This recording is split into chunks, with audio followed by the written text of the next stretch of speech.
And I don't mean to pimp you out, Kevin. It's Selena. Hi. Hello! Kevin's my cousin. Hooray! That's my cousin. But I would love to hear. Kevin has an amazing story about after September 11th when he volunteered downtown. And I would love for you to share the story. I don't mean to pimp you out. I'm sorry. Okay. Totally pimped out. We made this horribly awkward. No, it's a funny story. It's a little light. It's a little, I don't know. The language is a little salty. Everybody after the the event was trying to pitch in, and I called the volunteer number, and I said, you know, what can I do? They said, well, we have all the tunnelers, we have all the diggers, we don't need any emergency work. So what we really need now are people to feed all the volunteers. Do you have any restaurant experience? And I said, well, I'm an actor. Of course I have restaurant experience. What do you need? And they said, well, we really need cooks. I said, I was a short order cook at one point when I was a Juilliard. They said, well, can you come down right now for the night shift? I said, I can be there in half an hour. So I went to a place called Nino's, which was a restaurant that they had commandeered downtown. It was just a couple of blocks from Ground Zero. And it was this really, it was very depressing that week, as you can imagine. And downtown was all still very smoky and musty and dusty.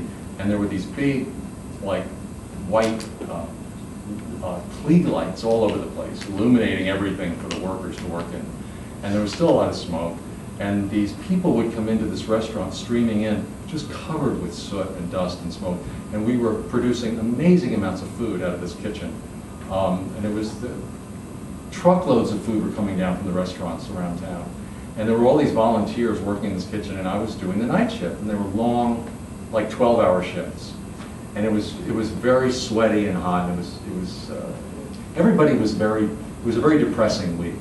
And you couldn't hear a lot coming out of this huge dining hall except sort of murmurs. So about 4 or 5 nights into this, at this point, I am just dead tired. Everybody was dead tired.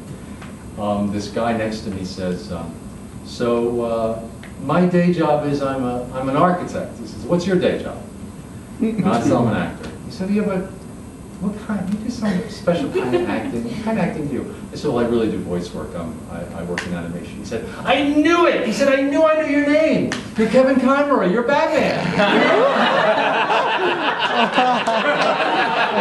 This is ground zero, right? He said, how did you know that? He said, everybody knows who's Batman. I said, no, believe me, everybody doesn't know that. He said, this is so cool. He said, can I tell the guys, can I tell them who's been cooking their dinners? I'm thinking this is a little frivolous, right? Yeah. For what we're dealing with, you know? He says, no, this is so cool. So he goes out in the dining room and he goes, guys, and it gets really quiet. He goes, you're not going to believe who's been cooking your dinners. It's Batman! And there's this long pause and you hear, bullshit! And then someone else says, make him prove it! So I'm back in the kitchen, I think, oh, this is great. Someone says, I go, I am vengeance, I am the night, I am Batman! And there's this long pause and you hear, holy fuck!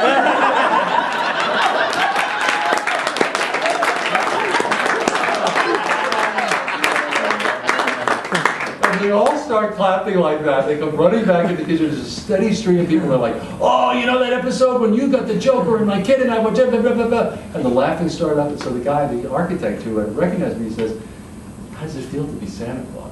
And it's true. It was like being Santa Claus.